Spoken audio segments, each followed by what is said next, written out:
this example I want to show you that I tried to achieve softness here, here and here in order to get the maximum attention to her eyes. The connection of the hair and the forehead is important here, and also, like I said, the softness here. I don't want to articulate here in order to have the maximum effect on this eye. It is not the complete version of the video. Next week you will see the real-time 2.5 hour of demonstration. This time only the start and the end. Have fun. I start with the light flesh tones, white and some Terra Rosa. And my intention is to make the light flesh tones a touch too dark, because it's easier to make lights lighter and later darks darker. So if you start too light with your lights, then it's difficult to get them even lighter. If they are a touch too dark, let's say a touch darker, then it's easier to make them lighter. That's my first light, and a second light with a touch more of red deep.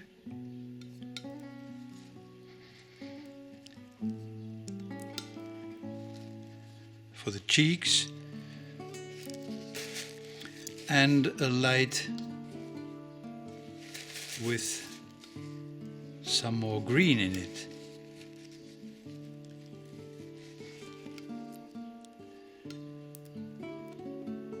Must be dark enough once again.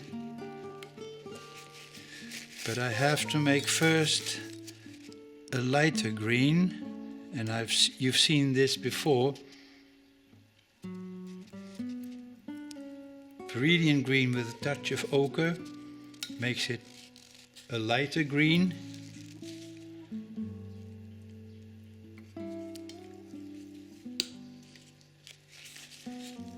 So you see, with this color is less, let's say, less red. I think this is for the chin, and I put these pre-mixed colors here, so I want to have space for the other mixtures. And I always say, keep your kitchen clean. That's what I'm doing now, because I need that space. So these are 3 basics for the lights. Now I make a dark one for the hair, and I start with transparent oxide red with a touch of green, Viridian green. So that's for the dark parts of the hair. Later I can change this color whatever I want. Now I must make a shadow under her chin and the nose and maybe in the eye sockets, and I make a very simple one, just this red and a touch of this green.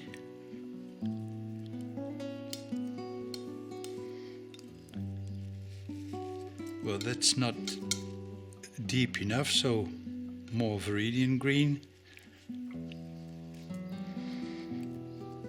If it's too red, I can add always some green, and as I told you in the other demonstration, as long as you don't add blue or black, you are safe. First I give a wash of raw umber diluted with a lot of terps, a little bit of ochre and some green. Let's see what it looks like. And I don't want to make it very dark, so maybe I will wipe it off later a little bit. Maybe a step dark and not too much.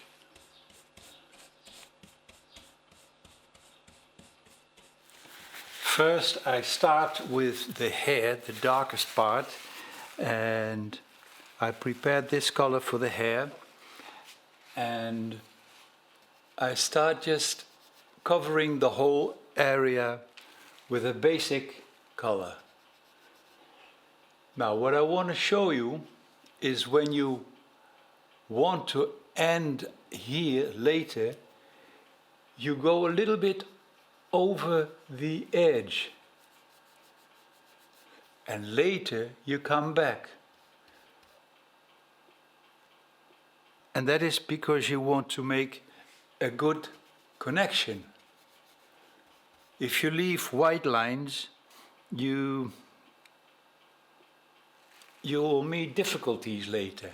Here again, on the forehead,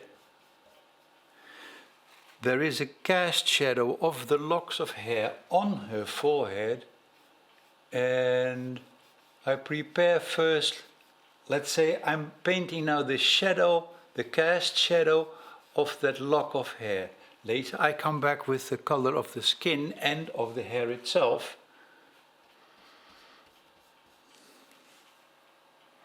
Once again I load my brush and I don't use any medium still.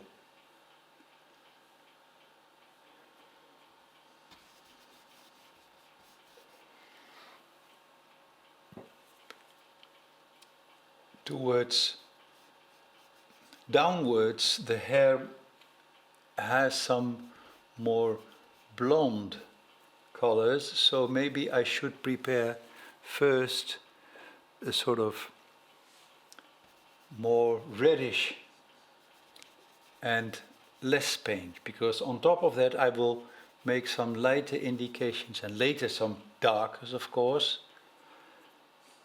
for her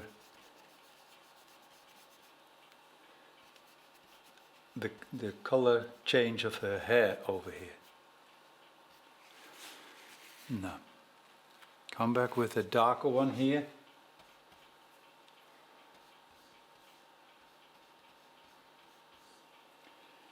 Already I can make some darkers here. I must not forget to make this connection also prepared. I want to end here, so on top of that I go a little bit more down. Yeah, well, that's a nice combination. Viridian green, ultramarine blue and yellow ochre.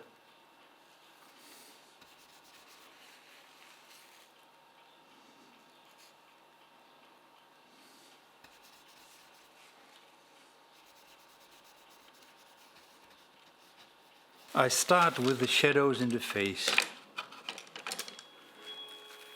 And I made one basic shadow, and well, let me do first some indication of the deepest darks around her eyes. And that's the way I usually start. I give it a dark wash, let's say a wash with raw umber, and still I can see my underpainting, my underdrawing, my charcoal underdrawing. Very thin, and then I push it around, so still I can see the form of the eye.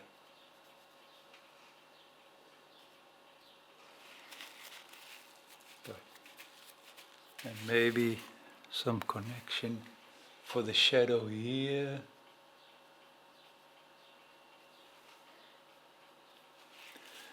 That will do. The shadow under her chin and her cheek is dark, but I want to make it more reddish. And I'm not sure if this is too reddish, but I want to play a safe game, let's say. So I start this one with a fairly reddish one, and it's later easy to let this change a little bit. Usually shadows you can make transparent, the light parts you always make more opaque. Also the cast shadow under her bottom lip, always that shadow. It's a nice accent under her lips. Now I go to my lights that I have prepared. The forehead, and I must check if this is right. Well, let's give it a try.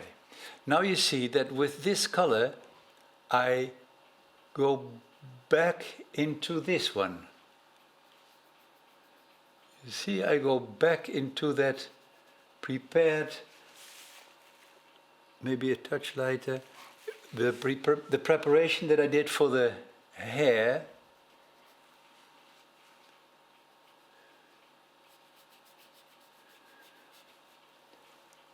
I can always make this light tone lighter.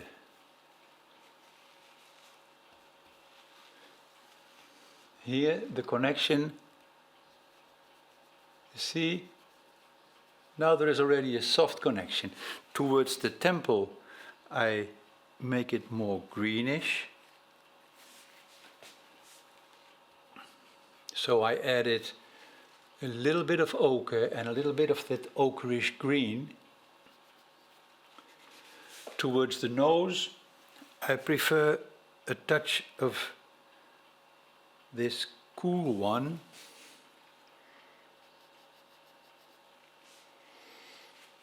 Maybe a little bit of this green.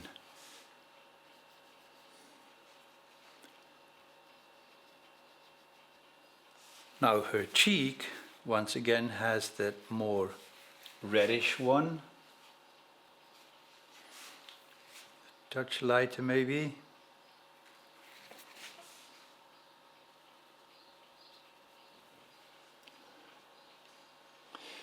Now the connection that I prepared for the hair, where the cheek turns away, that receding plane toward the dark of the hair, I see some sort of grayish color. So that connection I must make more gray. And once again maybe I can do it with my mauve. Let me see if this one would do the job. No, I think, well, maybe with some green makes it less purplish.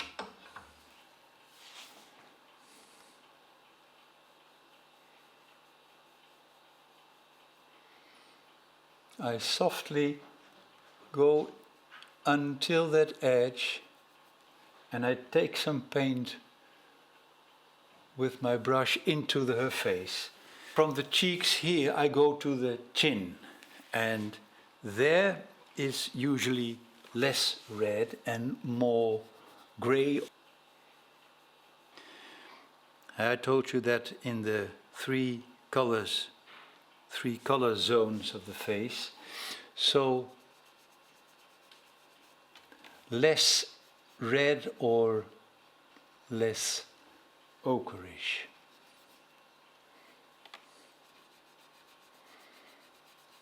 Also here I try already to make a soft connection. Maybe I have to come back with a shadow. You'll see. I do the color for her lips, which is red, white, usually a touch of ultramarine blue, and let's see for the bottom lip. I think this will do for the bottom lip.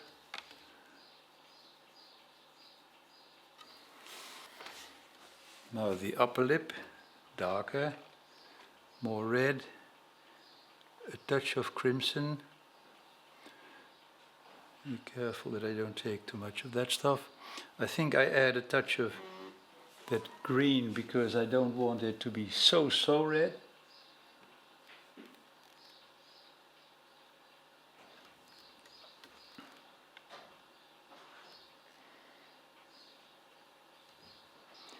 The corner of the mouth has this lovely accent, and here as well. the darkest dark that I had, transparent Oxide Red and Viridian Green. There we go. White of the eye never is white. You see it often, people paint it far too light. I start with a tone. My tonal value here is far too dark, but it's easy to make it lighter. She has brown eyes, brown greenish eyes, so this red and this green makes it a sort of brown, I think. And I paint a little bit as if I'm hovering on top of that whole area. I don't want a crisp circle over there. I think that's ugly. And also connected there, comes out of the shadow, so I connect it over there. I paint the whole ear red.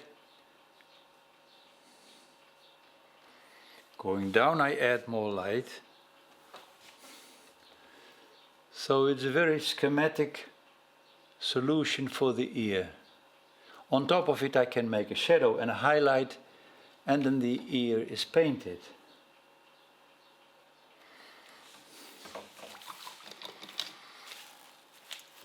Now I have a rest for a second or 2 seconds, and then I continue painting. I jump now to the end of this demonstration. Next week I will publish the complete video in real time, more or less 2.5 hours. For this time, thank you for watching and see you next week.